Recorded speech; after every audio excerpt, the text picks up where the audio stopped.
महावेदपुरुषाय नमः सवितानारायणाय नमः। ओम हरि ओम अपवित्रः पवित्रो वा सर्वावस्थांगतो विवायः स्मरेत् पुण्डरीकाक्षं भवाह्याभ्यन्तरः दुजिः पुण्डरीकाक्षः पुनातु पुण्डरीकाक्षः पुनातु तिराजम्यां केशवाय नमः नारायणाय नमः माधवाय नमः हस्तौ ऋषिकेशाय नमः। अथ श्रीमद्भागवत पूजनं प्रथमध्यानम्। हरि ओम इदं विश्वविचक्रमे त्रेधानि दधे पदं वा समूढमस्य वांसुरे स्वाहा। ओम ब्रह्मज्ञानं प्रथमं पुरस्ताद् विसीमतः सुरजोपेन आवह शब्दना उपमा अस्य विश्वाः सतसजोनिमसतस विवः। ओम नमः शंभवाय च मयोद्भवाय च नमः शंकराय च वैष्कराय च नमः शिवाय च शिवतराय च। श्रीमद्भागवताख्योऽयं प्रत्यक्षः कृष्ण एव हि स्वेकृतोऽसि मया नाथ मुक्तिरथं भवसागरे। मनोरथो मदीयोऽयं सफला सर्वथा त्वया निर्विघ्नेनैव कर्तव्यो दासोऽहं तव केशव। श्रीपुराणपुरुषोत्तमाय नमः। यं प्रव्रजन्तमनुपेतमपेतकृत्यं द्वैपायनो विरहकातरया जुहाव पुत्रेति तन्मयतया तर्वोऽभिनेदुः तं सर्वभूतहृदयं मुनिमानितोऽस्मि। श्रीसुखदेवाय नमः। तुलसीमहेमरूपां च रत्नरूपां च मञ्जरीं भवमोक्षप्रदातुभ्यं अर्पयामि हरिप्रियां भगवत्यै तुलस्यै नमः वृन्दायै नमः। असंख्याता सहस्राणि ये रुद्रा अधिभूम्यां तेषां सहस्रयोजने बधन्वानि तन्मसि।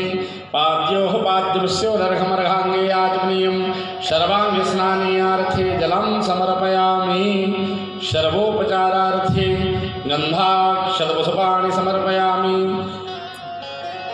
ओम गन्धर्वस्वा विश्वा वसुः परिदधातु विश्वस्यारिष्यै यजमानस्य पारिधीरस्य रमेणहीतः। गन्धं समर्पयामि अक्षतां समर्पयामि पुष्पं पुष्पमालां परिधापयामि। माल्यादीनि सुगन्धीनि मालत्यादीनि वै प्रभो मया रतानि पुष्पाणि पूजार्थं प्रतिगृह्यता। पुष्पं समर्पयामि पुष्पमालां परिधापयामि तुलसीपत्रं समर्पयामि। तुलसीमहेमरूपां च रत्नरूपां च मञ्जरीं भवमोक्षप्रदातुभ्यं अर्पयामि हरिप्रियां तुलसीपत्रान्ते नानापरिमलद्रव्यं धूपम् आघ्रापयामि प्रत्यक्षदीपं सन्दर्शयामि। हस्तौ प्रक्षाल्य नैवेद्योपरि तुलसीपत्रं संस्थाप्य नैवेद्यं निवेदये। ओम नाभ्या आशीनं तरिक्षुब्धुं शेषोर्द्युः समवर्तता पदभ्यां भूमृदिशः श्रोत्रात् तथा लोकान् कल्पयन्। प्राणाय स्वाहा पानाय स्वाहा व्यानाय स्वाहा चक्षुषे स्वाहा श्रोत्राय स्वाहा वाचे स्वाहा। मध्ये मध्ये पानीयं उत्तरापोषणार्थ मुखप्रक्षालनार्थे हस्तमुखप्रक्षालनार्थे जलं समर्पयामि। ऋतुफलं समर्पयामि मुखवासार्थे ताम्बूलं समर्पयामि। कृतायाः पूजायाः साधुर्यार्थे द्रव्यदक्षिणां समर्पयामि। हरिः ओं जगत्यन्तपरादानन्दपूर्तञ्जाश्च दक्षिणाः तदङ्गमेश्वकर्मणः स्मृते विघुनो दधता। कृतायाः पूजायाः साधुर्यार्थे द्रव्यदक्षिणां समर्पयामि। प्रार्थना पूर्वक नमस्कारान् समर्पयामि। हाथ जोड़ करके सभी लोग भागवत भगवान से प्रार्थना करेंगे। ओम नौमीढ्यते भ्रवपुषे तडिदम्बराय गुञ्जावतंस परिपिक्ष्यल सन्मुखाय मन्यस्रजे कवलवेत्र विषाणवेणुं लक्ष्मश्रिये मृदुपते पशुपाङ्गजाय। कृष्णाय वासुदेवाय हरे परमात्मने प्रणतक्लेशनाशाय गोविन्दाय नमो नमः। नेन कृतार्चनेन पूजनेन श्रीपुराणपुरुषोत्तमाय प्रियतां नमो नमः।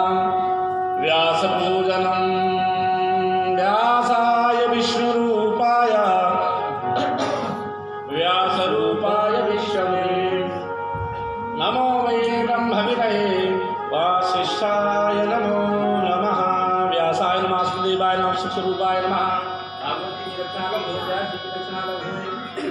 जय जय श्री सीताराम। अब सभी ब्राह्मणों का और संगीत वालों का भी तिलक करना है।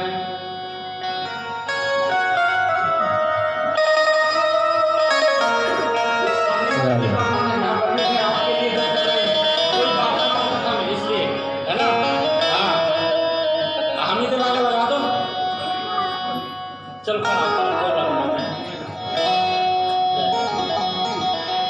आओ लौट के ले लेंगे। हरि ओम पड़ा हूँ मैं तेरे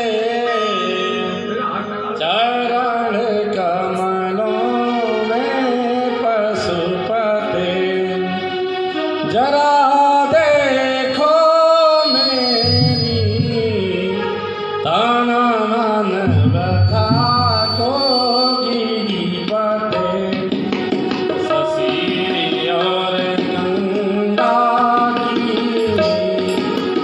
हरह मुझको भी शरण दो, करो रक्षा शंभो विबुध जनसी सुमति दो। नमः पार्वती पतये हर हर महादेव।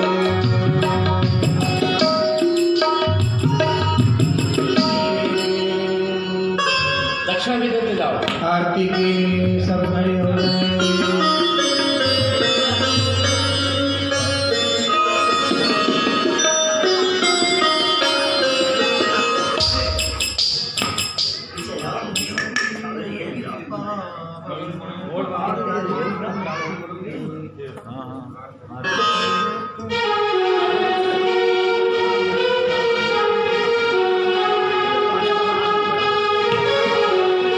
हरि ओम।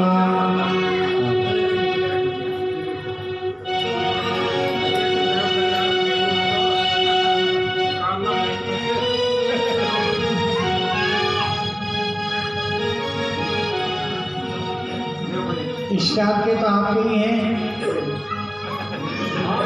आपके स्टाफ में।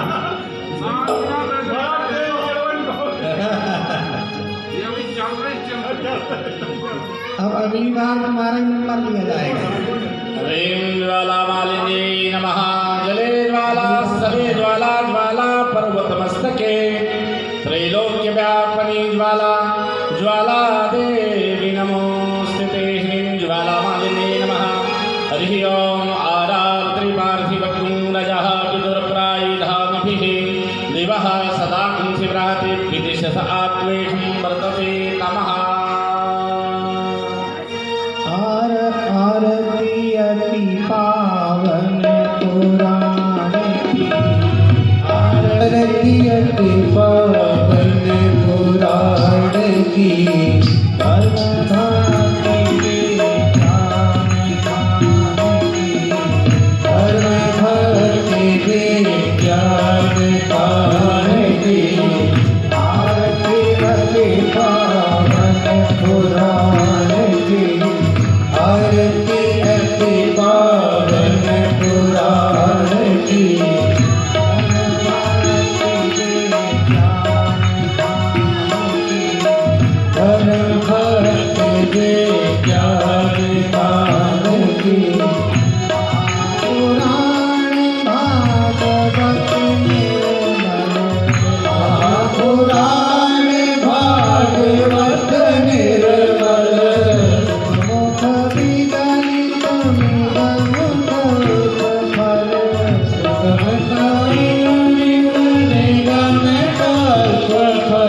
मले मले मथनी पिता बेली भार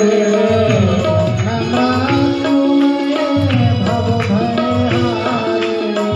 जन्म में तुम्हें भव भय हारे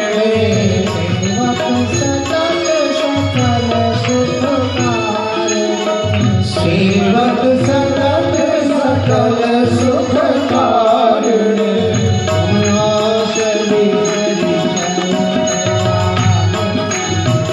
सुन औषधि हरि चरित गान की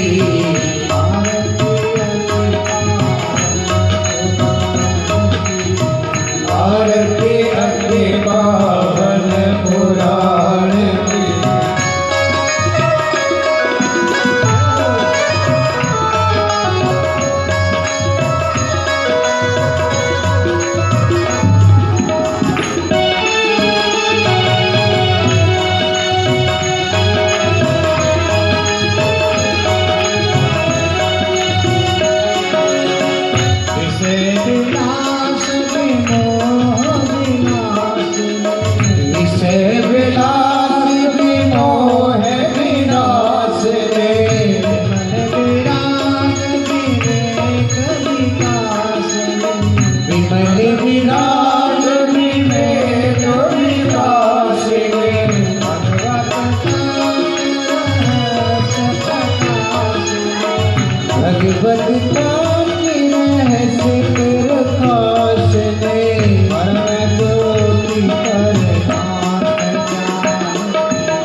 हरि ओम हस्तौ प्रक्षाल्य ओम जगनेन्द्रमय दन्तदेवास्थानि धर्माणि प्रथमान्यागन्नातेहनाथं महिमानः तदन्तरपूर्वे साध्याः सन्ति देवाः हरि ओम एकदन्ताय विद्महे वक्रतुण्डाय धीमहि तन्नो दन्ति प्रचोदयात् हरि ओम तत्पुरुषाय देवाय धीमहि तन्नो रुद्रः प्रचोदयात् ओम नारायणाय विद्महे वासुदेवाय धीमहि तन्नो रुद्रः प्रचोदयात् ओम महादेवाय विद्महे विष्णुवे धीमहि तन्नो रुद्रः प्रचोदयात् सेवन्तिका वरदशं भगवान्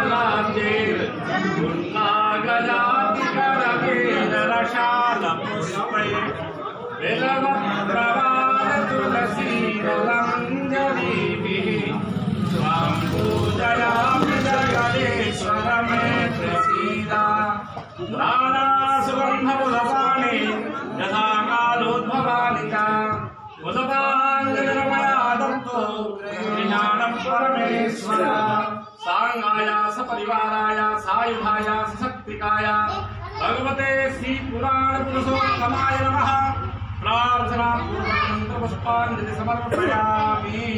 बोलिए भागवत भगवान की जय, भगवान की जय, राम जी महाराज की जय, सीतारामचंद्र भगवान की जय, भगवान की जय, व्यास जी महाराज की जय, धर्म की जय।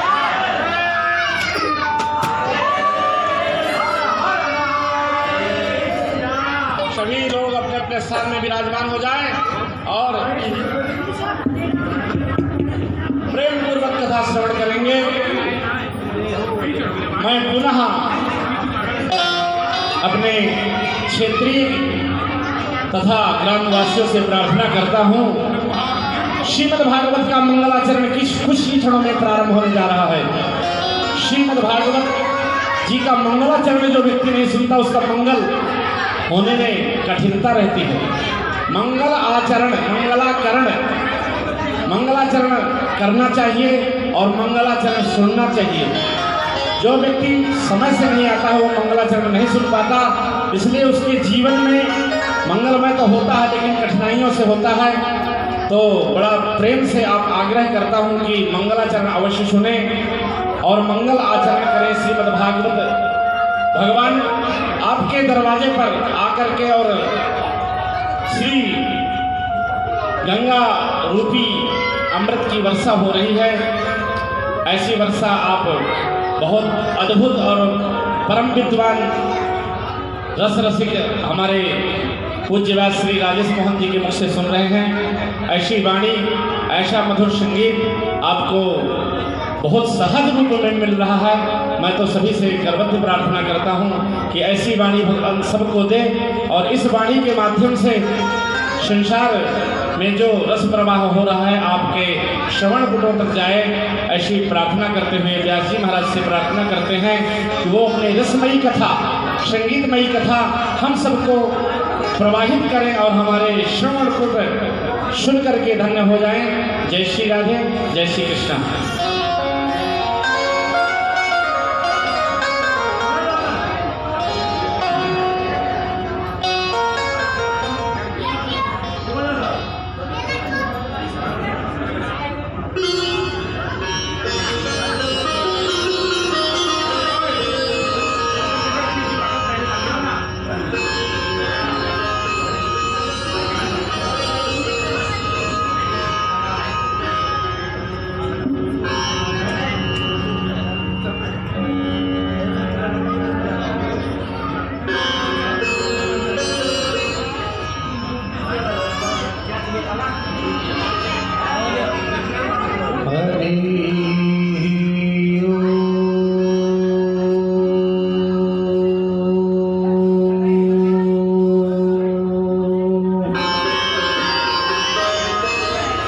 स्वस्ति श्रीमन्महागणाधिपतये नमः।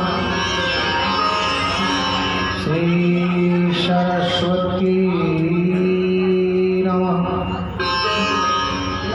श्री गुरुचरणकमलेभ्यो नमः।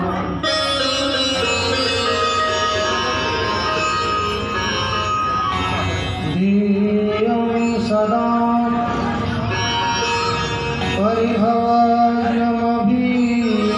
परिभवग्नमभीष्टदोहम् तीर्थास्पदं शिविरञ्चनुतं शरणं प्रत्यापिहं प्रणतपालभवाब्धिपोतं वन्दे महापुरुषते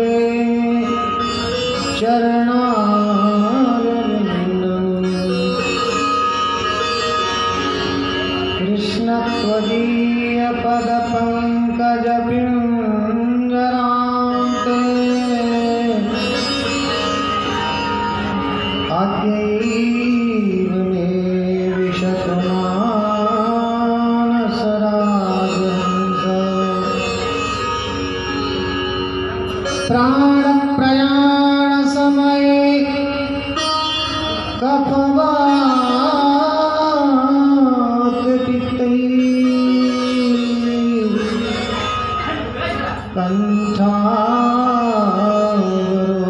कंठावरोधनविधौ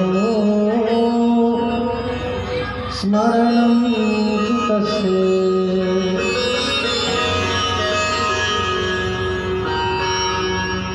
नारायणं नमस्कृत्य नरं चैव नरोत्तमं देवीं सरस्वतीं व्यासं ततो जयमुदीरये।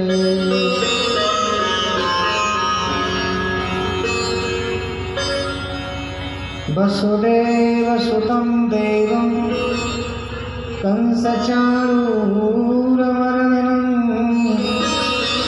देवकी परमानन्दं कृष्णं वन्दे जगद्गुरुं। हे निम्बार्कदयानिधे गुणनिधे हे भक्तचिन्तामणि हे आचार्य शिरोमणे मुनिगणैराभृग्यपादाम्बुज हे सृष्टि स्थितिपालका प्रभवन् हे नाथ मायाधिप हे गोवर्धन कंदरालय विभो मां पाहि सर्वेश्वर। वाञ्छाकल्पतरुभ्यश्च कृपासिन्धुभ्येव च पतितानां पावनेभ्यो वैष्णवेभ्यो नमो नमः। भक्ति भक्त भगवंत गुरु चतुर्नाम बकोए इनके पद वंदन किए नासक विघ्न अनेक। जय जय श्री राधारमण जय जय नवल किशोर जय गोपी चित चोर प्रभु जय जय मातंजोर। बोलिए वृंदावन बिहारी लाल की जय। ऐसे बोलो जय लगे कोई है। हाँ, आप लोग टीवी के सामने बैठ के कथा नहीं सुन रहे हैं, आप तो प्रत्यक्ष में कथा सुन रहे हैं। तो प्रत्यक्ष में कथा सुनने का अनुभव अलग होता है। तो मुझे भी लगे आप प्रतीक्षानुभूति दिखा रहे हैं। बोलिए कृष्ण बलदेव की जय। बोलो श्रीमद् भागवत महापुराण की जय। बस्ती माता की सद्गुरुदेव भगवान की आज के आनंद की जय जय श्री जय जय श्री जय जय श्री। आइए अपने मन और वाणी को पवित्र करने के लिए कुछ क्षण आप सभी भगवान नाम संकीर्तन करेंगे। तत्पश्चात भगवान की मंगलमयी श्रीमद् भागवत कथा का रसास्वादन करें। अभी आप सुन रहे थे हमारे आचार्य महोदय आप लोगों को बता रहे मंगलमय आचरण यशसा मंगलाचरण। मंगलाचरण में हरि नाम संकीर्तन ही होता है। मंगलाचरण करने से कथा का आयोजन मंगलमय हो जाता है। और हमारे प्रभु श्री राधा माधव से भी श्रेष्ठ मंगलमय आचरण किसका होगा। आइए उन्हीं के नाम का संकीर्तन करते मंगलाचरण करें। तत्पश्चात आप सब भागवत की भागीरथी में अवगान करें।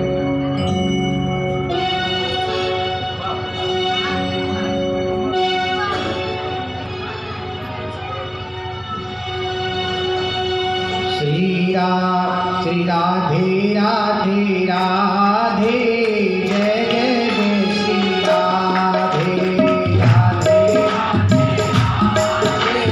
जय जय जय श्री राधे राधे राधे राधे जय जय जय श्री राधे राधे राधे जय जय जय श्री राधे राधे राधे राधे श्याम से राधे राधे राधे श्याम से मिला दे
परम मंगलमय परात्पर अखिलेश्वर अखिल लोक ब्रह्मांड नायक तड़िदित निंदित पीताम्बरधारी भक्त वंशा कल्पतरु अकारण करुणा बरवाले परात्पर प्रभु श्री कृष्णचंद्र आनंद कंद नंद नंदन यशोदानंदन श्री बालकृष्ण लाल जी की महती अनुकंपा से भगवत चरणानुरागी रसिकजन तथा प्रेमियों, आज भागवत कथा का ये द्वितीय सत्र प्रारंभ हो रहा है। श्री युगल चरणारविंद मकरंद रस से प्रभु प्यारे प्रेमियों,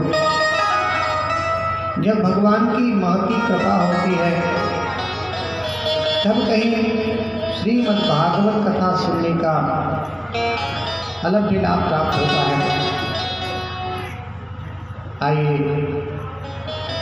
कथा के पावन सत्र में आप सबका स्वागत और आप सबका वंदन अभिनंदन करते हैं। श्री सूत जी महाराज ये कथा सोनका दृश्यों के लिए श्रवण करा रहे हैं नैमिषारण्य क्षेत्र में।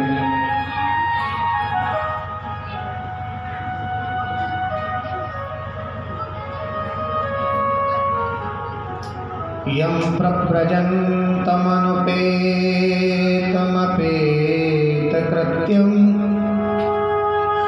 द्वैपायनो विरह कातरया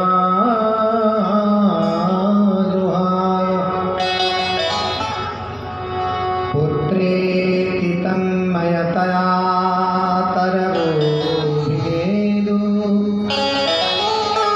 तं सर्वभूतहृदयं मुनिमानतोऽस्मि। श्री सुखदेव जी महाराज के पाद पद्मों में प्रणति निवेदित कर रहे हैं। कैसे सुखदेव जी?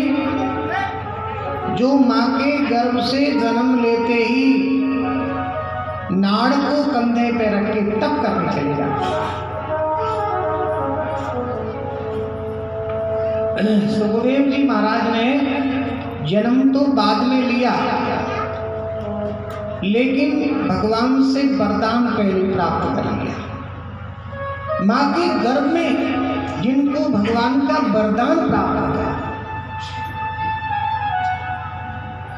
जन्म लेने के बाद तप करने के प्रांत कितने लोगों को दर्शन मिला, वरदान मिला, लेकिन जन्म लेने से पहले अगर किसी को वरदान मिला है तो वो है श्री सुखदेव जी महाराज। परमहंस चक्र चूड़ामणि सुखदेव जी महाराज के पावन अवतार की कथा श्री व्यास जी महाराज ने इसका वर्णन किया। एक बार हरि गुण गाते वीणा बजाते श्री नारद जी महाराज कैलाश के उत्तुंग शिखर पर जाकर के पहुंचे। उस समय पराम्बा भवानी जगदम्बा पार्वती अकेली थी। तो नारद जी महाराज ने देखा कि अब अवसर है। यद्यपि पार्वती जी के गुरु हैं नारद जी, अगर गुरु जी माने अचानक घर पे आ जाए तो आपको सब काम छोड़ करके गुरु जी का अभिवादन करना चाहिए, गुरु जी के चरणों में प्रणाम करना चाहिए। ऐसा कहते हैं, एकाक्षरम प्रदातारम यो गुरु नाभिवंदते स्वान योनि शतम भुक्त्वा चांडालेषु विजायते। जो अपने गुरु जी का अपमान करता है और गुरु को अब उठ करके प्रणाम ना करे, उनका अभिवादन ना करे, कहते हैं वह चांडाल की योनि को प्राप्त होता है जो गुरु का अपमान करे। स्वान योनि शतम भुक्त्वा, और 100 जन्म तक वह कुत्ते की योनि में जन्म लेता है। इसलिए भूल करके भी गुरुदेव का अपमान नहीं करना चाहिए, गुरु को वंदन करना चाहिए। गुरु ब्रह्मा गुरु विष्णु गुरु देवो महेश्वरा गुरु साक्षात परब्रह्म तस्मै श्री गुरुवे नमः। गुरु को ब्रह्मा विष्णु महेश क्यों कहते हैं? जैसे ब्रह्मा जी सृष्टि की रचना करते हैं, वैसे ही पूज्य गुरुदेव अपने शिष्य में सद्गुणों की रचना करते हैं। इसलिए गुरु ब्रह्मा और गुरु विष्णु, गुरु जी को विष्णु की उपमा क्यों देते हैं? भगवान विष्णु का काम क्या है? बोले पालन करना। तो ऐसे ही गुरुदेव जो होते हैं वो अपने शिष्य के सद्गुणों की संरक्षण करते हैं और उनकी रक्षा भी करते हैं। शिष्य की संरक्षण और शिष्य की सुरक्षा भी करते हैं। सद्गुरु का पालन, इसलिए वो विष्णु सदृश हैं। और गुरुदेव महेश्वर, महेश्वर भगवान शंकर को कहते हैं। तो शंकर की उपमा क्यों दी है? ये मंत्र तो आपने खूब सुना होगा, लेकिन ये उपमा आपको मैं बता रहा हूं। गुरुदेव महेश्वर, जैसे भोलेनाथ भगवान शंकर जो है, इनका काम क्या है? संहार करना, नष्ट करना, प्रलय करना। ऐसे ही जो सद्गुरुदेव होते हैं, जो श्रेष्ठ गुरु होते हैं, वो अपने शिष्य के दुर्गुणों को दूर कर देते हैं, उनके दुर्गुणों को नष्ट कर देते हैं।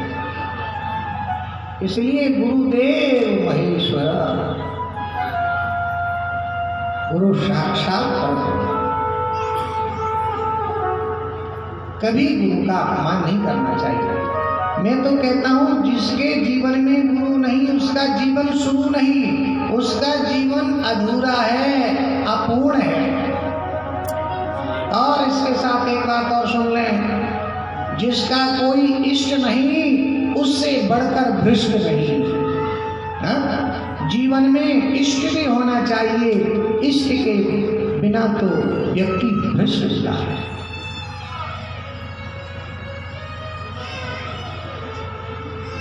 तो जीवन में इष्ट होना चाहिए। चाहे आप राम जी को इष्ट बनाओ, चाहे श्री कृष्ण को इष्ट बनाओ, चाहे शक्ति को इष्ट बनाओ, चाहे भोलेनाथ को इष्ट बनाओ, जीवन में एक इष्ट होना चाहिए। इष्ट के बिना अनिष्ट की संभावना रहती है। हाँ। पार्वती जी ने नारद जी का अभिवादन बंदन किया और कहा, भगवान आपने बड़ी कृपा की है, मैं आपकी क्या सेवा करूं? नारद जी कहते हैं, देवी आज आप अकेली कैसे हो शिवा?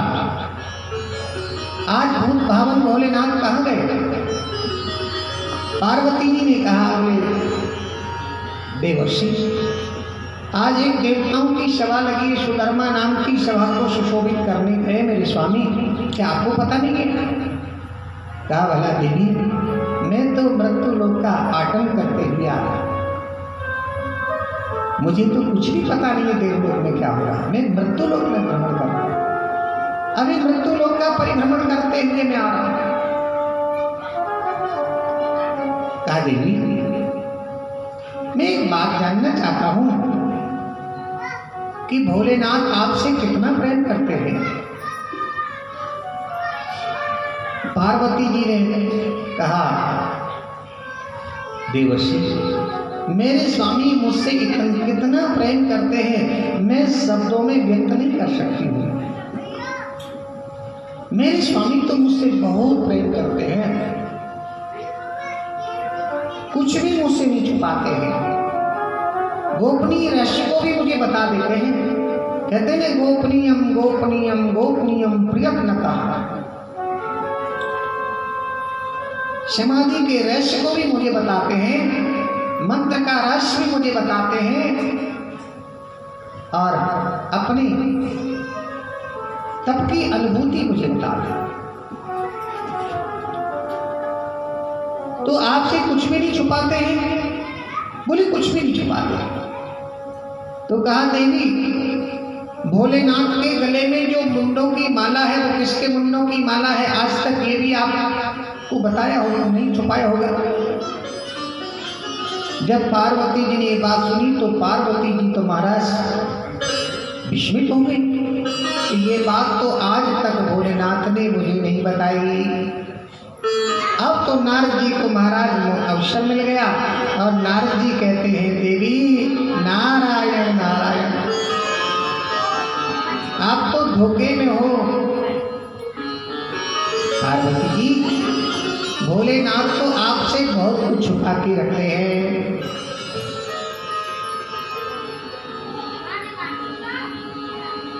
जब एक छोटी सी बात नहीं बताई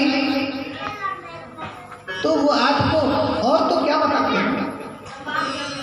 अब बात नहीं करूं बच्चों,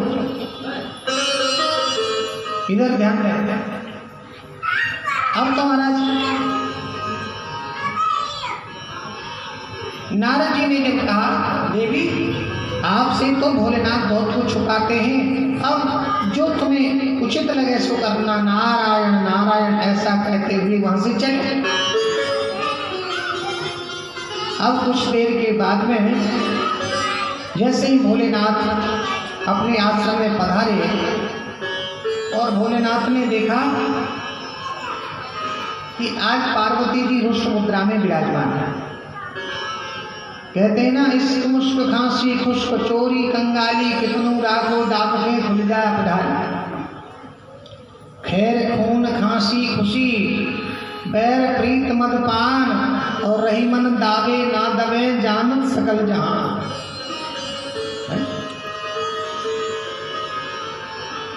खुश व्यक्ति का चेहरा अलग बता देता है और दुखी व्यक्ति का चेहरा भी बता देता है।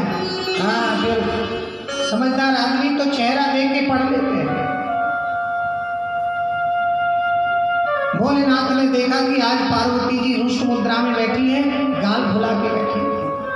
एक मुहावरा है गाल फुलाना,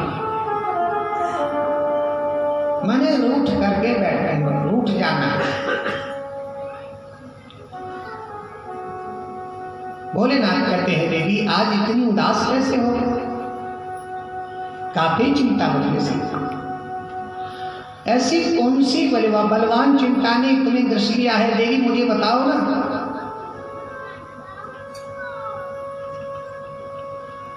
आज तुम उदास कैसे हो, क्यों नहीं बोल रही हो शिवा? पार्वती जी ने कहा, स्वामी आज मैंने अच्छी तरह से जान लिया कि आप मुझसे बहुत कुछ छुपा के रखते हैं। आप तो कपट का व्यवहार करते हैं। कहा, भला देवी मैंने आज तक आपसे कुछ छुपाया? क्या छुपाया, मुझे बताओ ना। बोले, आपके गले में ये जो मुंडों की माला है, ये किसके मुंडों की माला है? ये रहस्य आज तक आपने मुझे नहीं बताया। भोलेनाथ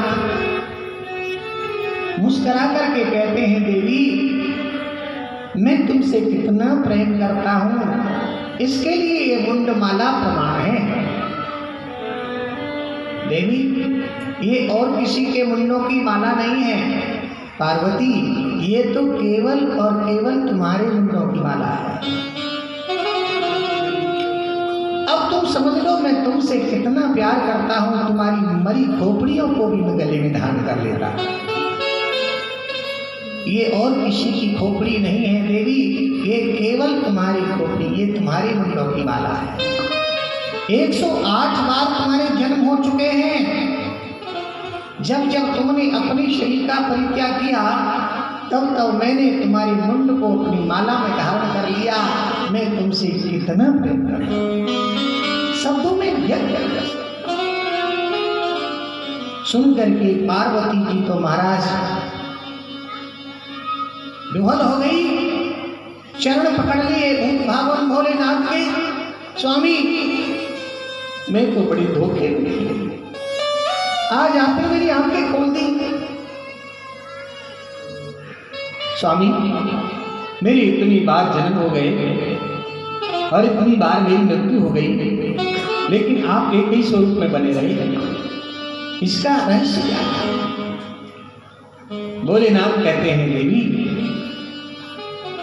मैं अविनाशी हूं, मेरा कभी विनाश नहीं होता, मैं जन्म मरण से रहित हूं। पुनरपि जन्म पुनरपि मरणम पुनरपि जननी जठरे शयनम, इन दोषों से मैं मुक्त हो गया। न मेरा कभी जन्म होता है, न मेरी कभी मृत्यु होती है। मैं अविनाशी हूं, मैं अजन्मा हूं, मैं कभी मरने वाला, मैं कभी नष्ट होने वाला। पार्वती कहती हैं स्वामी ऐसी वो अमर बूटी आप मुझे क्यों नहीं पिलाते हैं, जो कि मैं भी अमर होकर के आपके चरणों की सेवा आरनिश किया करूं, निरंतर आपके चरणों की सेवा में संलग्न करना। तो कहा देवी अगर तुम्हारी ऐसी इच्छा है तो चलो मेरे साथ, मैं तुमको वह अमर कथा सुनाऊंगा। और प्रेमियों ये अमर कथा कोई और कथा नहीं है, ये अमर ज्ञान कोई और ज्ञान नहीं है। ये आत्मज्ञान की कथा ही अमर कथा है, ये भागवत कथा ही अमर कथा है, जिसमें आत्मज्ञान का महाराज तो बोध इसमें भरा हुआ है। कोई ढूंढने वाला, कोई समझने वाला, कोई दाई हो,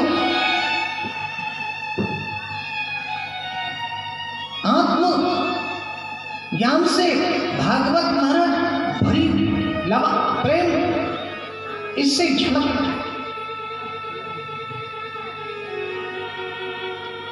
तो कहते हैं चलो देवी मैं तुमको वह अमर बूटी पिलाऊंगा राधे।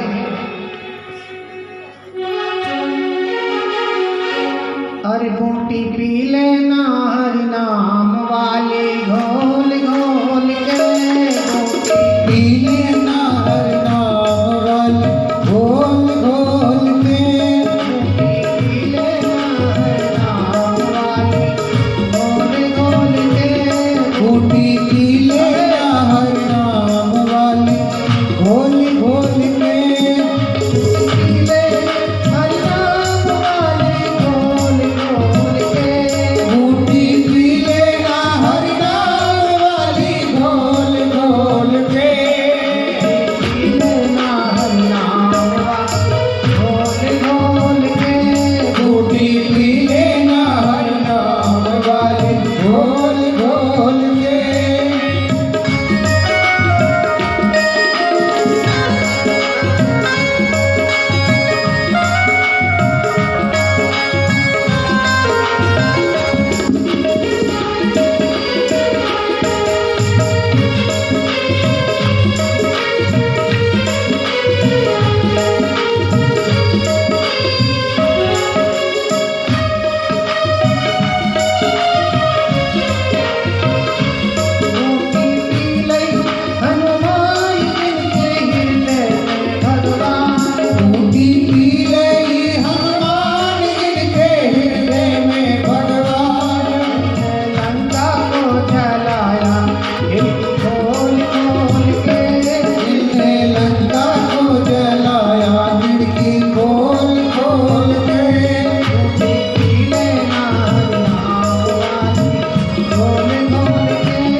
चाहूंगा कि तुम भी अमृत को प्राप्त हो जाओगी।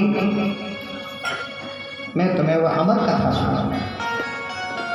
प्रेमियों, अभी मैं आपसे तो निवेदन कर रहा था कि ये अमर कथा तो और कोई कथा नहीं है, भागवत कथा ही अमर कथा है। भोलेनाथ पार्वती को ले गए कथा सुनाने के लिए, कहा अमरनाथ। अमरनाथ बर्फानी, भूखे को अन्न, प्यासे को पानी, उनकी यात्रा में सब व्यवस्था मिले।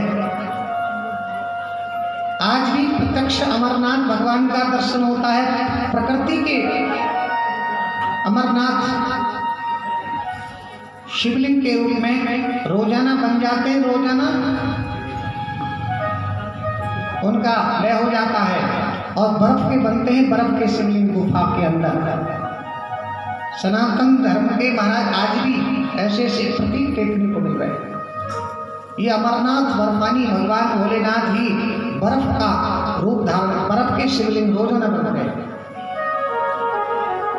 आज भी ज्वाला देवी अग्नि के रूप में महाराज प्रज्वलित है, जो लाखों वर्षों से ज्वाला देवी है प्रज्वलित है। औरंगजेब ने ज्वाला देवी के ऊपर 1.25 मन लोहे के 7 तवे डाल दिए, लेकिन 7 तवों को फोड़ करके फिर भी ज्वाला देवी प्रकट हो गई। ऐसे ऐसे प्रतीक हमारे सनातन धर्म में हैं। फिर भी कोई देवी देवता नहीं माने तो क्या करेंगे? आज भी अपना प्रत्यक्ष प्रमाण देते। आज भी बद्रीनाथ, बद्री विशाल भगवान जो है ना, बद्रीनाथ में शक्ति सहित विराजे हैं। जब पट बंद होता है तो घी का दीपक जला करके रख देते हैं और 6 महीने के बाद में जब पट खोलते हैं तो दीपक जला हुआ मिलता है। ये प्रत्यक्ष प्रमाण नहीं है तो क्या है?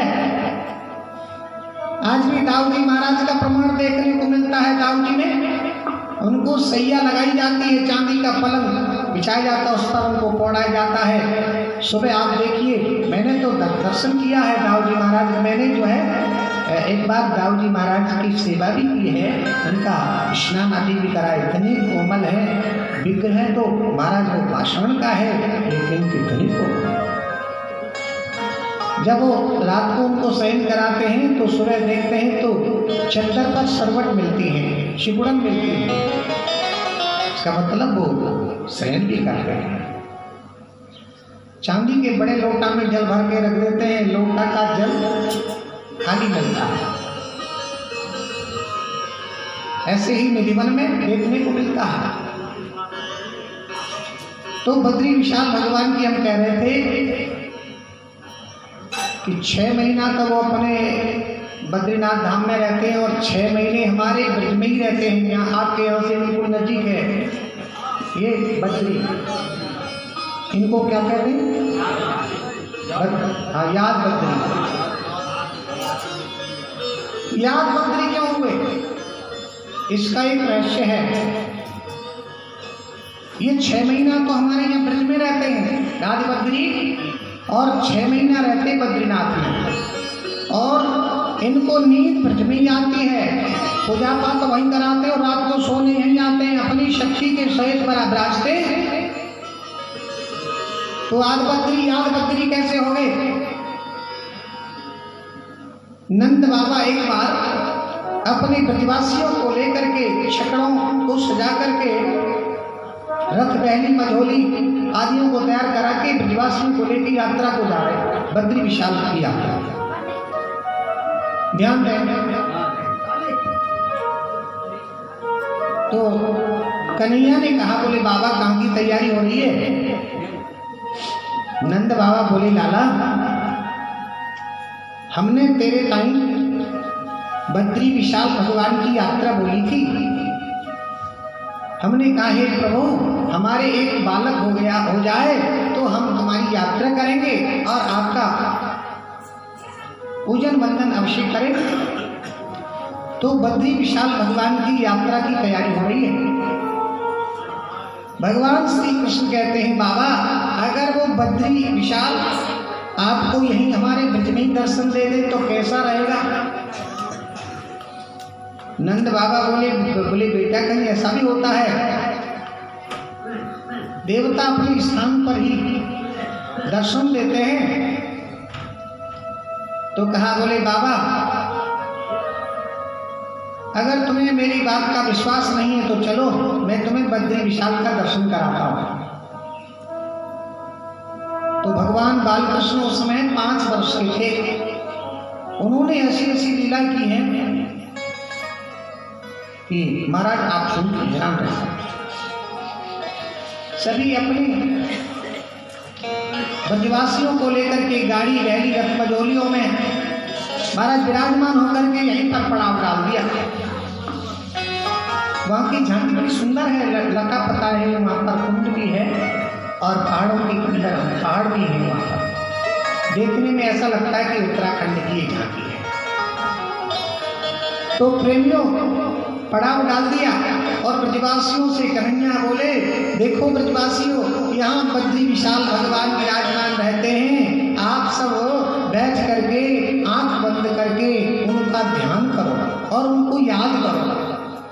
जब महाराज सबने आंख बंद करके जैसे बद्री विशाल भगवान को याद किया तो याद बद्री के रूप में प्रकट हो जाते हैं। बोलो याद बद्री भगवान, बद्री विशाल भगवान जय। और ये कोई समझ नहीं पाया, श्री कृष्ण ही 4 भुजा धारण करके बद्रीनाथ के रूप में प्रकट हो जाते, गोवर्धन नाथ के रूप में स्वयं प्रकट हुए। महाराज कई उन्होंने प्रमाण दिखाए चमत्कार, लेकिन फिर भी अगर कोई भगवान को नहीं माने तो क्या करें? कई प्रमाण दिए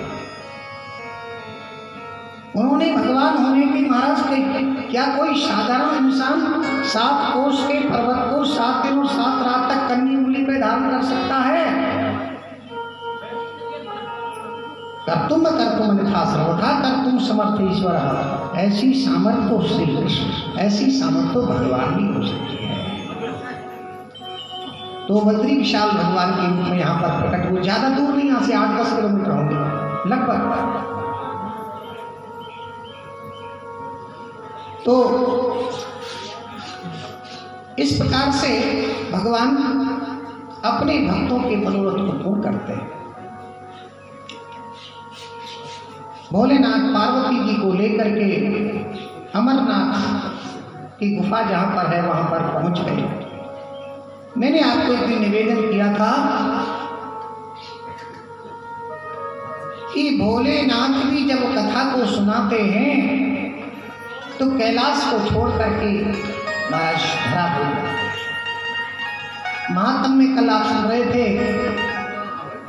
स्वर्गे सत्ये च कैलासे वैकुंठे नास्त पारशा अतः पिबन्तु सद्भाग्या मामा मुच्च करहि चित्। भगवान की कथा स्वर्ग में नहीं मिलती है, वैकुंठ में नहीं मिलती है, सत्यलोक में नहीं मिलती है, कैलाश पर भी नहीं मिलती है।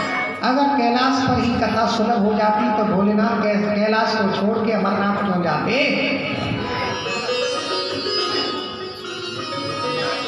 इसलिए कथा का कभी परित्याग नहीं करना चाहिए। कथा तो भाग्यवानों के लिए प्राप्त होती है। कथा का मिलना समझ लो साक्षात भगवान के मिलने के बराबर ही होता है। वहां जाकर के भोलेनाथ ने जो ताली बजाई, पहली ताली बजाई तो पक्षी जितने थे वहां से उड़े, पशु वहां से भाग गए। एक तोती गर्भवती थी, उड़ने से पहले उसने अपने अंडे को घोंसले में छोड़ दिया और अंडा दे करके वह चली गई। दूसरी ताली बजाई तो अंडा पक गया, तीसरी ताली बजाई तो उस अंडा में से सुख प्रकट हुआ। सुख माने तोता हुआ।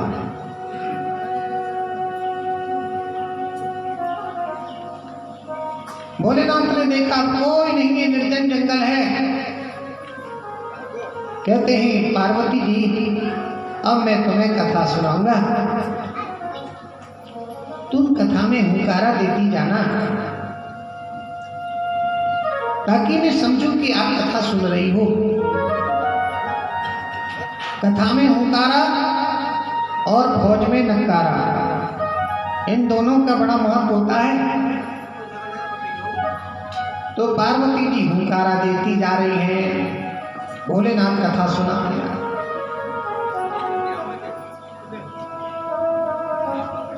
अब ये कथा सुखदेव जी भी सुन रहे हैं तोते के रूप में, और ये कोई अरे गहरे कोई तोते नहीं है, ये तो श्री राधा रानी के कृपा पात्र हैं, जो राधा रानी की गोद में खेलता था वो सुख, वही सुख इस धराधाम पर भगवान की कथा कहने के लिए सुखदेव के रूप में प्रकट हुए। जब भगवान गोलोक से इस धराधाम पर लीला करने के लिए आ रहे थे, तो उस तोते ने राधा रानी से कहा कि माँ, मैं आपके बिना यहाँ पर कैसे रहूंगा, मुझे गोलोक में अच्छा नहीं लगेगा, आप मुझे छोड़ के मत जाओ। तो श्री राधा रानी कहती है, हे सुख, हम जो मृत्यु लोक में जाकर के लीला करेंगे, उन लीलाओं का वर्णन करने के लिए तुम सुखदेव के रूप में प्रकट होगे, उस समय की प्रतीक्षा की। तो ये सुख जो है कोई साधारण नहीं है, सुखदेव ही सुख के रूप में आए हैं, ये श्री राधा रानी की कृपा भाजन है। भोलेनाथ कथा कह रहे हैं, पार्वती जी कथा सुनती जा रही, हुंकारा देती जा रही है, और सुखदेव भी कथा सुन रहे हैं। अब धीरे धीरे पार्वती जी को महाराज नींद आ गई। 6 दिन की कथा तो पार्वती जी ने सुन ली, और कोई 4 घंटे वाली कथा नहीं थी, रात और दिन कथा चल रही है। 6 दिन और 6 रात तक पार्वती जी ने कथा सुनी। अब 7वें दिन की कथा जब प्रारंभ हुई तो पार्वती जी को नींद आ गई। सुखदेव जी ने विचार किया, अगर ये हुंकारा बंद हो गया तो कथा भी बंद हो जाएगी, तो मुझे कथा में हुंकारा देना चाहिए। कभी कभी आपने देखा होगा तोता बड़ा अच्छा बोलता है, तोता बोलता हुआ सुना है कभी? शहरों में लोग तोता पालते हैं, और गागरोन का तोता तो और बड़ा होता है, बहुत अच्छा बोलता है। झालावाड़ के पास में गागरोन का किला है, जहाँ तक 1-2 सिंधु नदी है, और एक कोई काली सिंधु, और एक नदी और है, क्या बोलते हैं उसको, घाघरा कुछ ऐसा है। तो वो 2 नदियों का वहाँ पर मिलन होता है, वहीं पर किला है गागरों का। वहाँ के मिट्टू बहुत बड़े होते हैं, बहुत अच्छा बोलते हैं, हमने अपने कानों से सुना, और यहाँ के अपेक्षा बड़े होते हैं। उनसे कहते हैं मिट्टू राधे राधे बोलो, राधे राधे, राम राम बोलो तो राम राम, सीताराम बोलो सीताराम बोलते हैं। तो वो तोते के रूप में सुखदेव जी हुंकारा देने लगे। कथा पूरी हो गई और पार्वती जी सो गई। अब जैसे ही भोलेनाथ ने जयकारा लगाया तो पार्वती जी की नींद खुल गई। आप लोगों को एक रहस्य की बात बताएं, कथा में पहले जयकारा नहीं लगता था बीच में, माने त्रेता द्वापर आदि में भी कथा होती थी, तो कथा के पहले जयकारे लगते और कथा के जो है पीछे जयकारे लगते, बीच में नहीं लगते।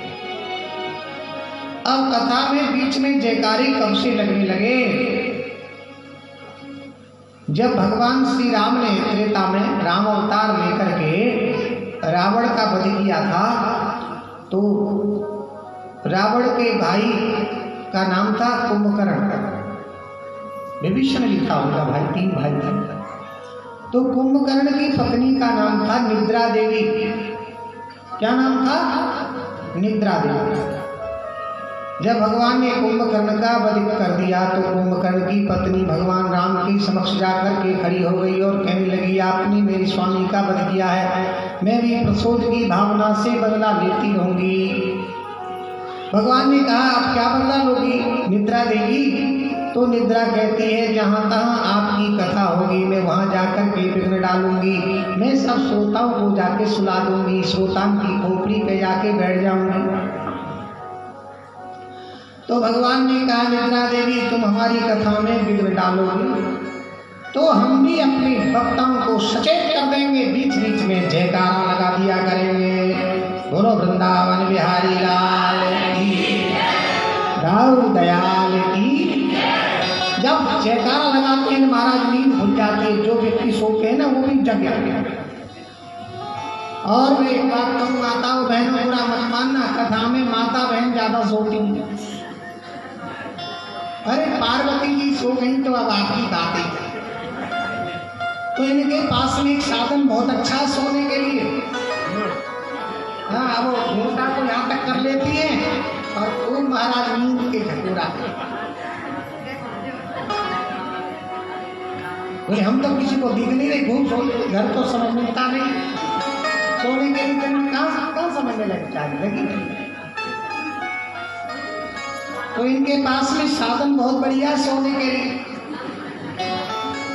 लेकिन महाराज हम भी ऐसे सचेत वक्ता हैं, सोने नहीं देते हैं, हमको सब दिखते हैं, कौन बैठ रहा है कथा में, कौन सुन रहा है और कौन सो रहा है।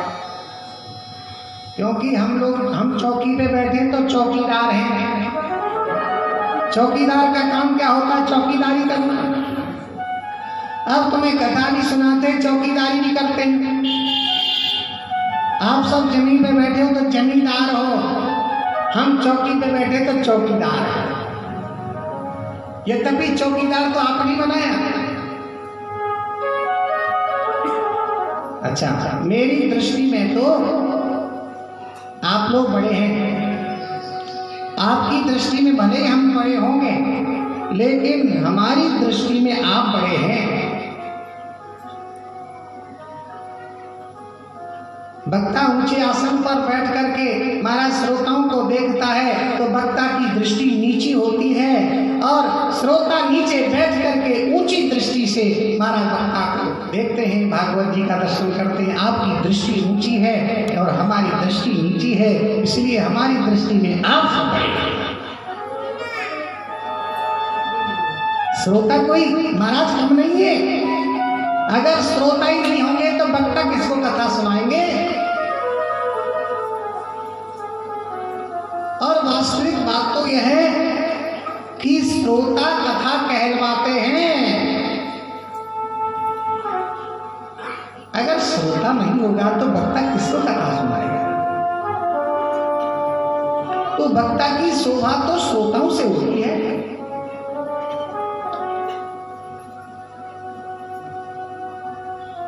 पार्वती जी सो गई और कथा पूरी हो गई। जैसे ही भोलेनाथ ने जयकारा लगाया, पार्वती जी की नींद खुल गई और पार्वती जी कहने लगी, स्वामी आपने जो 6 दिन की कथा सुनाई वो तो मैंने सुनी, लेकिन 7वें दिन की कथा नहीं सुनी। अब सुनेगी? बोले ये यदुवंशियों का विनाश कैसे हुआ? वहां से आप मुझे कथा दोबारा सुनाओ ना। वहां से मैंने कथा नहीं सुनी। साहब आपने जो 6 दिन की कथा सुनाई वो तो मैंने सुनी, लेकिन 7वें दिन की नहीं सुनी। भोलेनाथ कहते हैं, पगली मैंने तो पूरी कथा को सुना दिया था, तुम कहाँ चली गई? पार्वती जी ने कहा, स्वामी मुझे तो नींद आ गई थी, तो ये कथा में हुंकारा कौन दे रहा था? तो कहा मुझे ये भी पता नहीं है। अब तो महाराज जैसे ही भोलेनाथ ने अपना तीसरा नेत्र खोल करके देखा है, अब सुखदेव जी महाराज विचार करने लगे, अब यहाँ पर जो है ठहरने में भला नहीं, कल्याण नहीं, यहाँ से अब तो यहाँ से चलना चाहिए, क्योंकि भोलेनाथ के तीसरे नेत्र से महाराज अग्नि प्रकट हो जाती है। और जब वो कभी कभी भगवान की कथा में भाव से विभोर हो जाते हैं तो वह जल की वृष्टि भी कर देता है। प्रेमियों, अब तो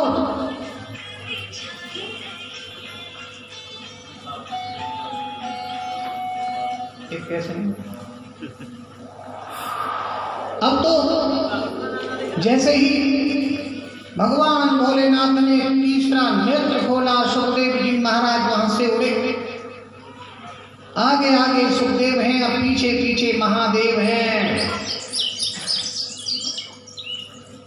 सुखदेव जी उड़ते उड़ते मंदाकिनी के किनारे, ये अलग ये कहते गंगा जो है ना, इसके किनारे महाराज व्यास जी का एक सुंदर आश्रम था जिसका नाम था सम्यवरा। उस आश्रम में व्यास जी की पत्नी थी जिसका नाम था पिंगला देवी। उसको बिट्टिका भी कहते हैं, इनका नाम कहीं कहीं बिट्टिका भी मिलता है। वह बिट्टिका देवी अपने केशों को सुखा रही थी और केशों को सुखाते समय उनको जो थमाई आई, जैसे उबासी आई, जब उबासी आती है तो मुंह फटता है। व्यास जी की पत्नी ने जैसी उबासी लेने के लिए मुंह फाड़ा, सुखदेव जी ने सूक्ष्म रूप धारण कर लिया और पिंगला देवी के मुख से उनके उदर में जाके विराजमान हो गए हैं, उदरस्थ हो गए हैं। बोलिए सुखदेव जी महाराज की। व्यास जी आश्रम के द्वार पर खड़े हैं। ये हाँ भोलेनाथ त्रिशूल लेकर के आश्रम के द्वार पर खड़े हो गए और कहने लगे, व्यास जी आपके घर में मेरा एक चोर आ गया है, उस चोर को निकाल दो। व्यास जी कहते हैं, भोलेनाथ कैसा चोर है और उसने क्या चुरा लिया? आपके पास में ऐसी क्या वस्तु है जिसको उसने चुरा लिया है? ऐसी कोई भी वस्तु नहीं है जिसको कोई आपसे चुरा सके। आप सांप बिच्छू पर ततैया आदि का आभूषण पहनते, सांप बिच्छू को कौन गले लगाएगा? आप मरी खोपड़ी का खप्पर पात्र के रूप में रखते हैं, मरी खोपड़ी का पात्र कौन पसंद करेगा? आपके पास में कोई बढ़िया कोई सवारी के लिए कोई ऐसा वाहन भी नहीं जिसको उसने चुरा लिया हो। आजकल कितनी गाड़ी चोरी चली जाती है, कितनी मोटरसाइकिल चोरी चली जाती है, ये वाहन है। लेकिन भोलेनाथ का वाहन क्या है? ढूंढे सिंह को ना दिया। अब उसको कौन पसंद करेगा? ढूंढो ना दिया, ढूंढो ना दिया, ना दिया ढूंढे भी है, बूढ़े भी है। अब ढूंढे बूढ़े ना दिया को कौन पसंद करेगा सवारी के लिए? ऐसी कोई भी वस्तु नहीं है जिसको कोई चुरा सके। और भांग धतूरे का पार करकर जिसको कोई नहीं पसंद करता।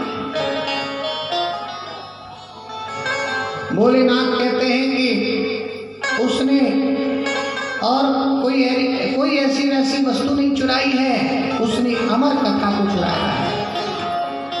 बोले महाराज ये अमर कथा कैसी होती है? बोले अमर कथा को जो सुन लेता है वो अमर हो जाता है। तो व्यास जी मुस्कुरा करके कहने लगे, भोलेनाथ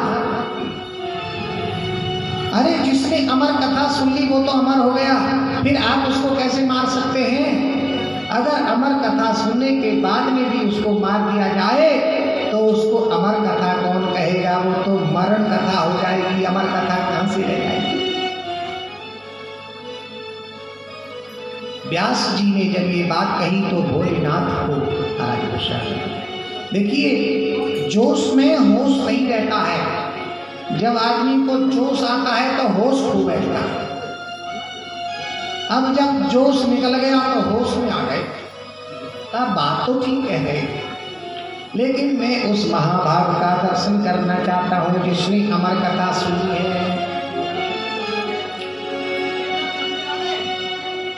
व्यास जी ने आंख बंद करके देखा कि उनकी पत्नी के गर्भ में सुखदेव विराजमान है। वत्स सुखदेव, तुम अपनी माँ के गर्भ से बाहर आओ, भोलेनाथ तुम्हें देखना चाहते हैं।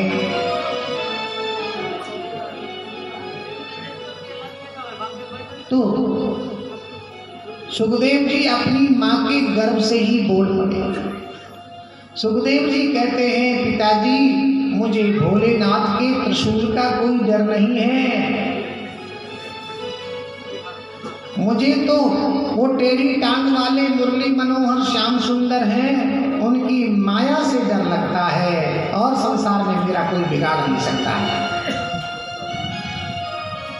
टेढ़ी टांग वाले मदन मोहन मुरली मनोहर श्याम सुंदर, जिनकी माया सबको विमोहित कर देती है, सबको नचाती है। जब तक श्री कृष्ण प्रकट होकर के मुझे वचन नहीं देंगे कि मेरी माया तुम्हें नहीं व्यापेगी, तब तक मैं माँ के गर्भ से बाहर नहीं निकलूंगा। मुझे भगवान की माया से डर लगता है। अब तो महाराज भोलेनाथ तो प्रणाम करके वहां से चले गए, और सुखदेव जी माँ के गर्भ में 12 साल तक रहे। कितने दिन? 12 वर्ष। व्यास जी की पत्नी कहती है, स्वामी ये मेरे गर्भ में कोई बालक है कि कोई पत्थर की शिला है, ये बाहर क्यों नहीं निकलता है? मैं तो बहुत व्यथित हो गई। एक माँ तो 9 महीने में व्याकुल हो जाती है, बालक को धारण किए हुए मुझे 12 वर्ष हो गए हैं। स्वामी इसको क्यों नहीं कहते हो बाहर? व्यास जी ने कहा, बोले हे सुखदेव, वत्स तुम्हारी माँ बहुत व्याकुल है, व्यथित है, दुखी है, तुम अपनी माँ के गर्भ से प्रकट हो जाओ। अब तो सुखदेव जी महाराज ने फिर भी वही बात कही, जब तक श्री कृष्ण वचन नहीं देंगे मैं अपनी माँ के गर्भ से बाहर नहीं निकलूंगा। जैसे ही श्री कृष्ण का ध्यान किया है, भगवान श्री कृष्ण तो उसी समय प्रकट हो जाते हैं। बोलो भक्तवत्सल भगवान की जय।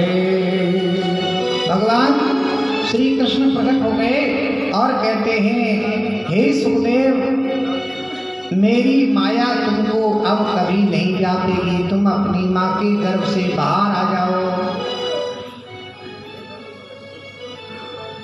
तो महाराज उसी समय सुखदेव जी अपनी माँ के गर्भ से बाहर आ गए, प्रकट हो जाते हैं। बोलिए सुखदेव जी महाराज की जय। और नाड़ को कंधे पे रख के सुखदेव जी महाराज जन्म ले लिया था, तब तो छोटे से थे, और जन्म लेते ही 12 वर्ष का जितना बालक होता उतने बड़े हो गए। वो तो सिद्ध थे सुखदेव जी। नाड़ को कंधे पे रख के तपस्या करने के लिए चले जाते हैं।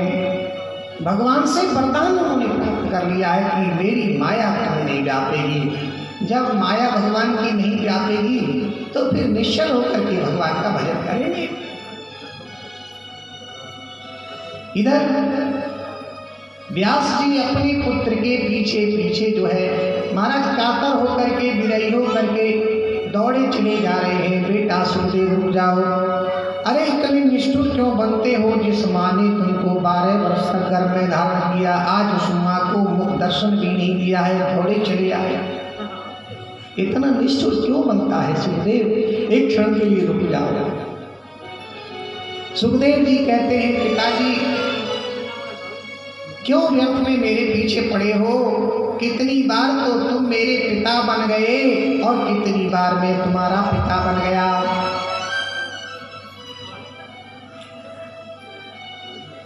इसलिए भगवान का भजन करो, मेरा पीछा छोड़ो, अब मैं लौट करके जाने वाला नहीं।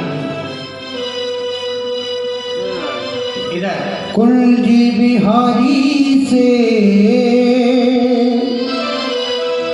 बांके बिहारी से रास बिहारी से हाय रे मेरे नैना लड़ गए, आज मेरे नैना लड़ गए, हाय रे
देखी ऐसी वृंदावन, सब देखी ऐसी वृंदावन। प्यार रसिया में रोमन भावन, प्यार रसिया में रोमन भावन। ये तो मोर मुकुट पे अड़ गए, ये तो मोर मुकुट पे अड़ गए, नैना लड़ गए, लड़ गए, लड़ गए। आज मेरे नैना लड़ गए, आज मेरे नैना लड़ गए, आज मेरे नैना लड़ गए, आज मेरे नैना लड़ गए। नैना लड़ गए मेरे पंख बिहारी से, वो नैना लड़ गए मेरे कुंज बिहारी से। होली से नैना लड़ गए, मेरे होली से नैना लड़ गए, नैना लड़ गए, लड़ गए, लड़ गए। आज मेरे नैना लड़ गए, आज मेरे नैना लड़ गए, आज मेरे नैना लड़ गए, आज मेरे नैना लड़ गए।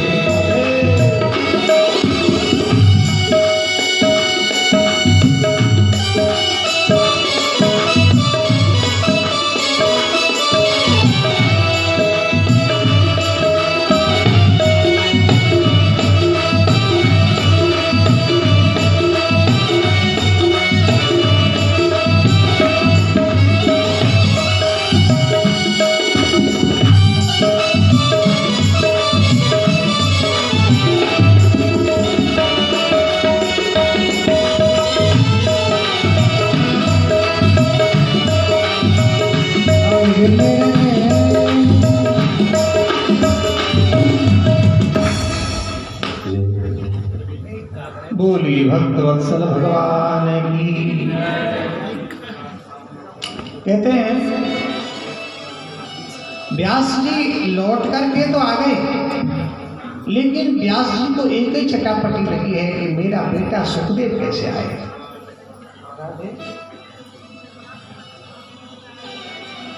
ऐसा कहते आत्मा जायते वही आत्म जाओ। आत्मा का अटैचमेंट जिससे होता है वो आत्मज होता है। आत्मीयता का जो संबंध होता है आत्मज से, आत्मज के प्रति आत्मीयता कुछ ज्यादा होती है। सबसे ज्यादा मोह पुत्र में होता है, क्योंकि आत्मा का संबंध उससे जुड़ा है, इसलिए उसको आत्मज कहते हैं। प्रेमियों, अब तो व्यास जी को एक ही चिंता है कि मेरा पुत्र सुखदेव कैसे आए।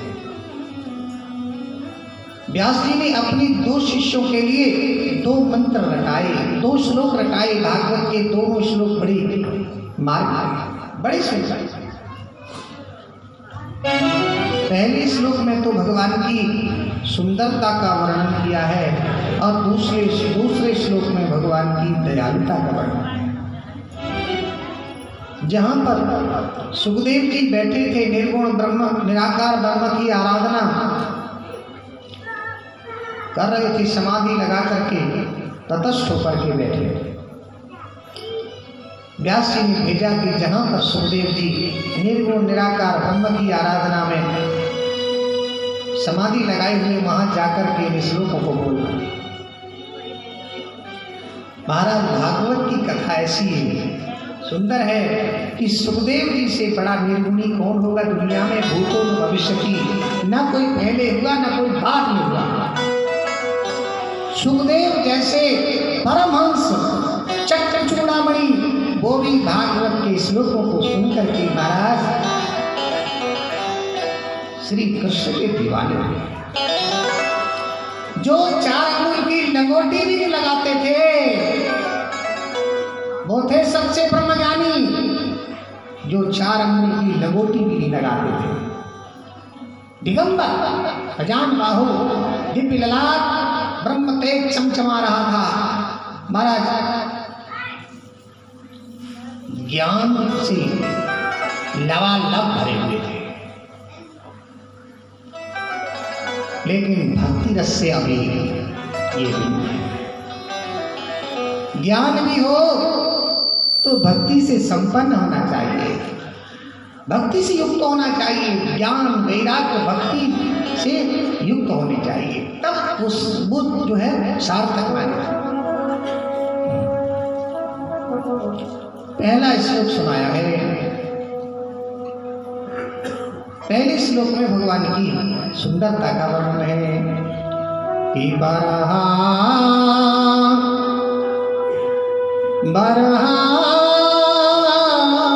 पीडम नटवरवपु कर्णयो कर्णकार बिभ्रदवा सह कनक कपिशं वैजयन्ती च माला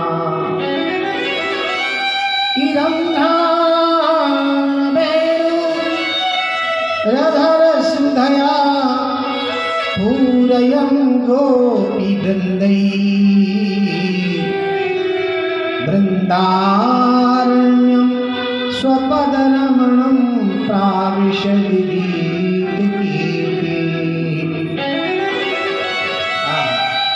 बहुत सुंदर से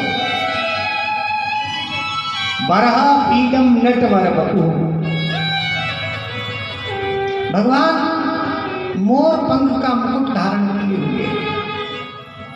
मोर का पंख सुंदर होता इसलिए क्या नहीं, मोर जो होता है वो सर्वथा निष्काम होता है।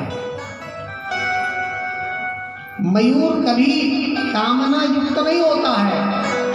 मयूर जब नृत्य करता है सर्वांगीण सुंदर होता है मयूर, लेकिन मयूर के पैर सुंदर नहीं होते हैं। अपने पैरों को देख करके मयूर रोने लगता है। मयूर के नेत्रों से अश्रुबिंद गिरते हैं, उन अश्रुबिंदों को मयूरी पान कर लेती है। प्रेमियों, मयूर के आंसुओं को पान करने से मयूरी गर्भवती हो जाती है। तो मयूर की निष्कामता को देख करके भगवान ने मयूर के पिच्छ को अपने मस्तक पे धारण किया है। यहाँ पर बहुत सुंदर संकेत है। अगर भक्ति भी हो तो निष्काम भक्ति होनी चाहिए। निष्काम भाव से जो भगवान की भक्ति करते हैं ऐसे भक्तों को भगवान सिरोधार्य करते हैं। ऐसी भक्ति को तो भक्ति भी हो तो उसमें कोई कामना ना हो, कोई हेतु ना हो, कोई कारण ना हो, कोई किसी प्रकार की कोई डिमांड ना हो। निष्काम भक्ति होनी चाहिए, अहेतुकी भक्ति होनी चाहिए। तो वरहा पीडम नटवर बपू। नट वेश में भगवान कमर से फेंट कसे हुए हैं। जैसे नट होता है कमर से फेंट बांध लेता है। कर्णयो कर्णकार। अपने कानों से कन्नेर के पुष्प, अपने कानों में भगवान कन्नेर के पुष्प धारण किए हुए हैं। कुंडलों की जगह देदीप्यमान हो रहे हैं। बिभ्रदवासः कनक कपिशं। और इतना सुंदर पीतांबर भगवान पहने हुए हैं कनक कपिशं। सोने की कांति को भी मात खिला। सोना भी जिसके सामने फीका लगे, माने चित कमरा लगे,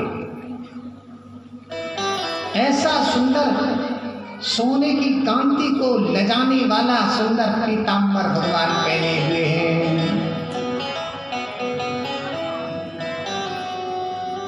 बिभ्रदवासः कनक कपिशं वैजयन्ती च माला। और वैजयंती माला भगवान धारण किए हुए हैं। ये वैजयंती माला कैसी होती है? ये 10 रुपया वाली वैजयंती माला नहीं जो भी गोवर्धन में वृंदावन मिल जाए। वैजयंती माला की 50 अरब की कीमत भी कम है। बोलो राधे राधे। वैजयंती माला की कीमत 50 अरब भी कम है। ऐसी वैजंती माला भगवान धारण किए हुए हैं जिसमें 6 मणि मुक्तामणि और 6 मणि नागमणि, ये 6 मणि हैं वैजंती माला में। और शैलमणि 6 पहाड़ से प्राप्त होती है शैलमणि, वो कहते हैं ना शैले शैले न माणिक्यम मोक्षकम न गजे गजे साधो न सर्वत्र चंदन न मलिनम।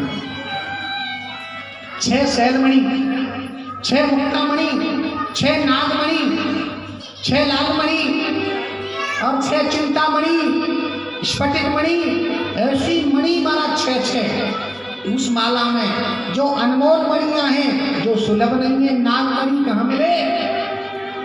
कोई राजा महाराजा के यहाँ कोई एक आध मणि होती है, लाल होती है। ऐसी मणियों की माला भगवान उसको कहते हैं वैजंती माला। ये 10 रुपया वाली वैजंती माला नहीं है जो बाजार में कि वैजंती चमाला किरंधान वेणु रहर सुधया पूरयं गोपी वृंदै। और वेणु को अपने अध्यात्मों पर भगवान धारण किए हुए हैं।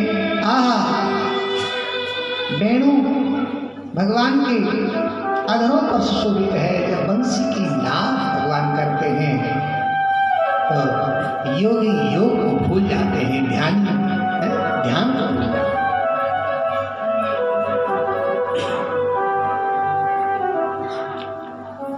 पूरे गोपी वृंदई, चारों से गोपी ग्वाल वाल भगवान को पूरित करके चारों से घेर कर करके खड़े हैं। पूरयं गोपी वृंदई वृंदारण्यं स्वपदरमणं प्राविशद कीर्ति। ऐसे वृंदावन मांगे बिहारी लालजू अपनी सुभद्रमणि वृंदावन में महाराज अद्भुत लीला कर रहे। माने वेदों की श्रुतियां उनके यश और गान का बखान करती हैं। अपलक दृष्टि से गोपी ग्वाल बाल गैया बछड़ा मोर पपैया सब भगवान को अपलक दृष्टि से महाराज निहारते हैं, जो पलक की नहीं गिरा।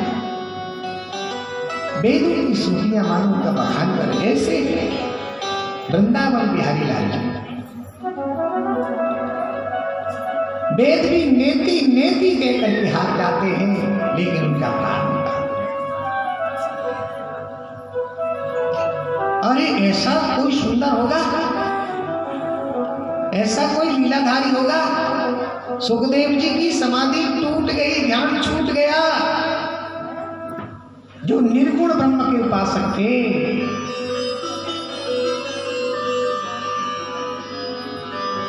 अरे कोई होगा लीलाधारी, कोई होगा सुंदर। हमें किसी की सुंदरता से क्या लेना देना है, क्या लीलाओं से लेना देना। हम तो निर्गुण निराकार ब्रह्म की आराधना करने के लिए आए। फिर आंख बंद करके और ध्यान लगा करके महाराज बैठे समाधि करके। फिर व्यास जी के शिष्यों ने विचार किया, राधे भाई मंत्र ने असर तो किया लेकिन पूरा असर नहीं किया। अब चलो एक और है, उसको सुना देते हैं। अगर उससे कामयाबी मिल जाए तो ठीक है, नहीं तो अब चलेगा। महाराज दूसरा श्लोक सुनाया भागवत का, वो उससे भी ज्यादा गजब का है। बोले कि वो सुंदर ही नहीं है, लीलाधारी नहीं है, बोले दयालु भी है। कैसे दयालु है कि अहो बकीयम स्तनकालकूटम जिघांसया पाययदपसाधि लेभे गति धात्रिचितां तपोन्यं कम्बा दयालुं शरणं व्रजेम। अहो बकीयम। अरे देखो भगवान कैसे दयालु हैं। बकी माने पूतना। ये बकासुर की बहन से इसका नाम बकी है। बकी बका दो बहन भाई थे। बकी माने पूतना, बका माने बकासुर। तो अहो बकीयम समकाल कूटम, वह पूतना अपने स्तनों से कालकूट जहर लगा करके, विष लगा करके भगवान बाल कृष्ण को मारने के लिए गई। लेकिन धन्य है प्रभु, मारने वाली को भी तार दिया। पूतना बन करके तो आई मौसी, लेकिन दिख रही थी उसकी मौत सी। बोलो राधे राधे। कि अहो बकीयम स्तन कालकूटम जिघांसया पायदप्य साध्वी। यद्यपि वो साध्वी नहीं थी, जिघांसया हत्यारी थी। उसका नाम भी बढ़िया नहीं था, उसका काम भी बढ़िया नहीं था, उसका स्वभाव भी बढ़िया नहीं था, और उसका खान पान भी बढ़िया नहीं था। रुधिरासिमा, वो छोटे छोटे बच्चों का रक्त पीती थी, लहू। उसका खान पान भी बढ़िया रहा। हत्यारी थी, पापनी थी, दुष्टा थी, उल्टा थी, राक्षसी थी।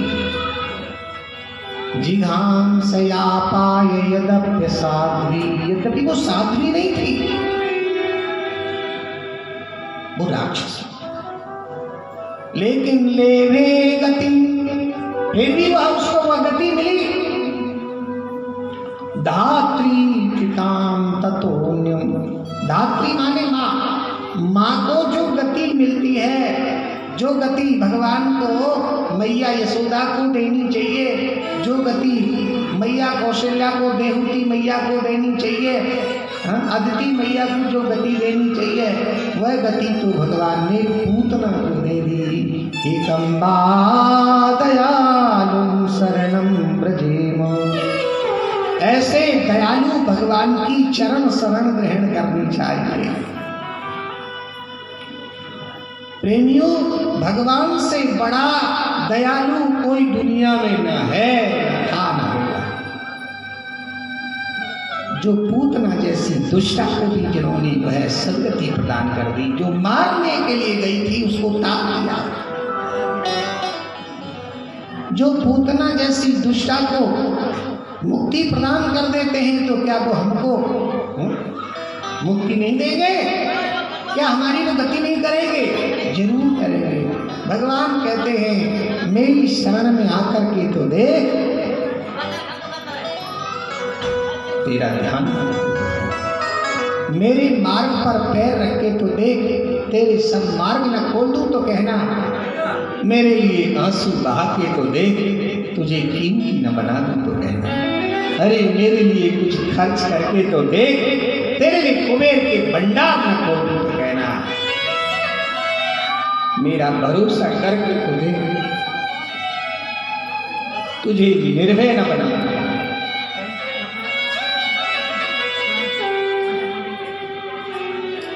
एकम्बा दयालु शरणम ब्रजेम। ऐसे दयालु भगवान की चरण शरण छोड़ करके न जाने कहां कहां भटकते हैं, कहां कहां आश्रय लेते हैं, कहां कहां कल्याण का मार्ग खोजते हैं। वह भागे हैं जो भगवान के चरणों का अवलंबन न लेकर के दुनिया का आश्रय है। प्रेमियों,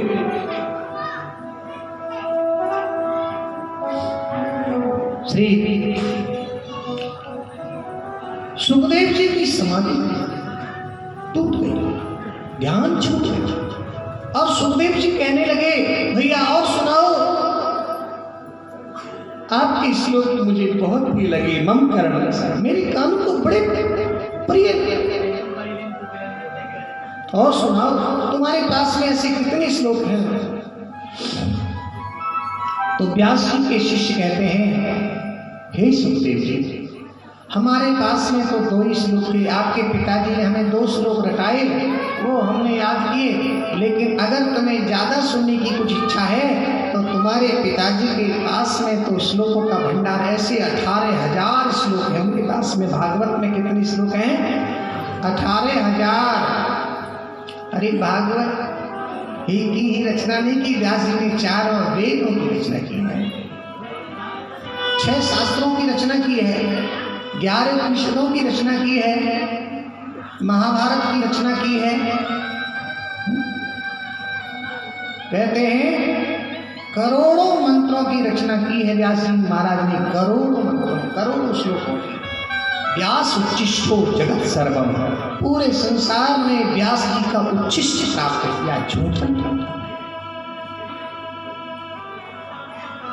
नमोस्तुते व्यास विशाल बुद्धे उल्लारविंद यदपत्र नेत्रम तेन त्वया भारत तैलपूर्ण प्रज्वालितो ज्ञानमय प्रदीप।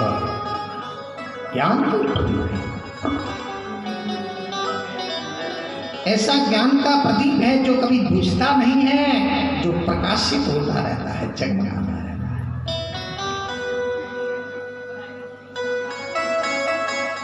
सुखदेव जी तो चले आए महाराज, छोड़ करके निर्गुण ब्रह्म की आराधना। बोले जब ऐसा कोई सुंदर और लीलाधारी और दयालु कोई भगवान है तो मैं फिर और किसी की अब आराधना नहीं करूंगा, अब तो मैं उन्हीं की शरण में जाऊंगा। और आ गए व्यास जी के चरणों में प्रणाम किया और कहा, हे पिताजी, भागवत के 2 श्लोकों में इतना आकर्षण है, जिन श्लोकों को सुनकर के मेरा चित्त आकर्षित हो गया, जिनकी श्लोकों में इतना आकर्षण है उनकी कथा में कितना आकर्षण होगा, और जिनकी कथा में इतना आकर्षण है उन भगवान में कितना आकर्षण होगा।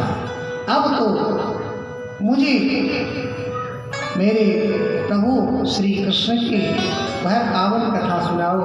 अब तो आप कृपा करके मुझे भागवत कथा सुनाओ पिताजी। व्यास जी महाराज तो ये चाहते ही थे, प्रेमियों भागवत तो अधिकारी का विषय है, और आरत अधिकारी जो पावे गूढ़ तत्व साधु दुरावे, ऐसा रामचरितमानस में लिखा है।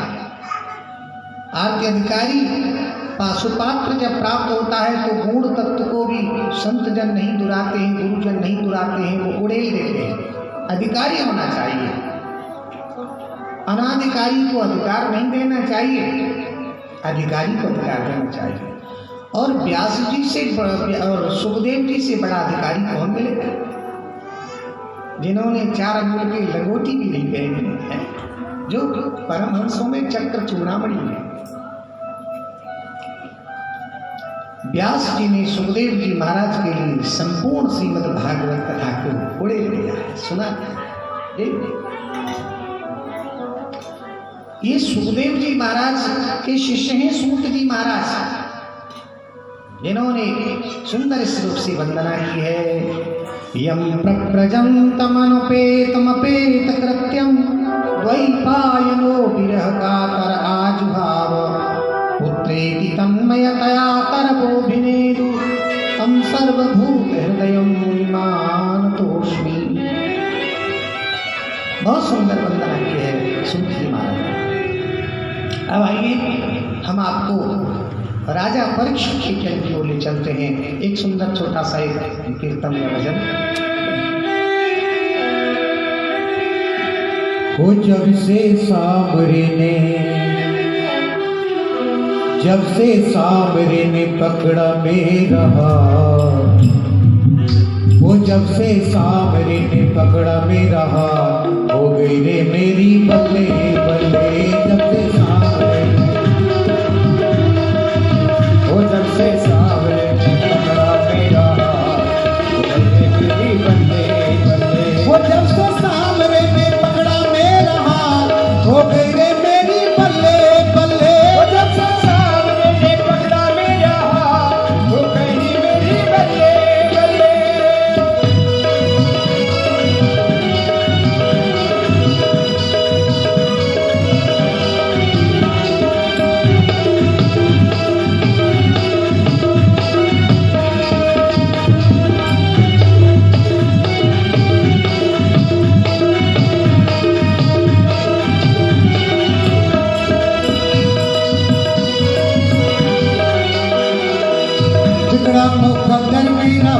में सवारा है, बिगड़ा मुकद्दर मेरा घर में सवारा है, डूबी हुई कश्तियों को दे दिया सहारा है, डूबी हुई कश्तियों को दे दिया सहारा है, ओ डूबी हुई कश्तियों को दे दिया किनारा है, डूबी हुई कश्तियों को दे दिया किनारा है, मेरे होंगे मेरा वाली हो गई मेरी बल्ले बल्ले जब से सावरे ने पकड़ा मेरा हाथ, हो गई रे मेरी बल्ले बल्ले जब से सावरे ने पकड़ा मेरा हाथ, हो गई रे मेरी बल्ले बल्ले जब से सावरे ने पकड़ा मेरा हाथ, हो गई रे मेरी बल्ले बल्ले।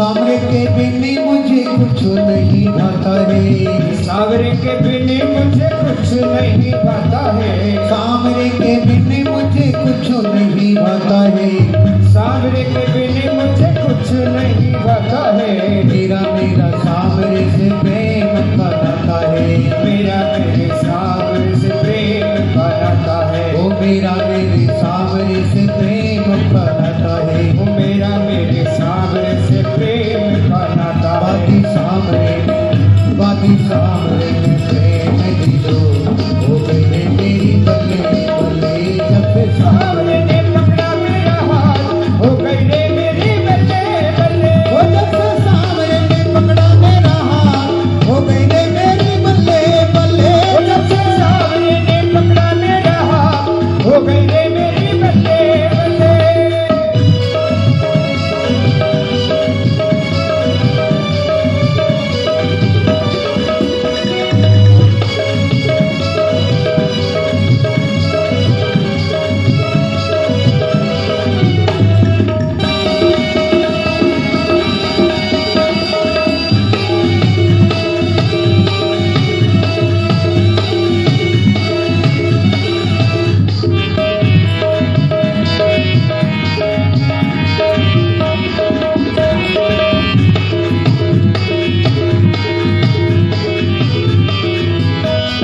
सामने के जैसा कोई और न दिखा है, सावरे के जैसा कोई और न देखा है, सामने के जैसा कोई और न दिखा है, सावरे के जैसा कोई और न देखा है, बिगड़ी हुई किस्मतों की बदले ये रेखा है,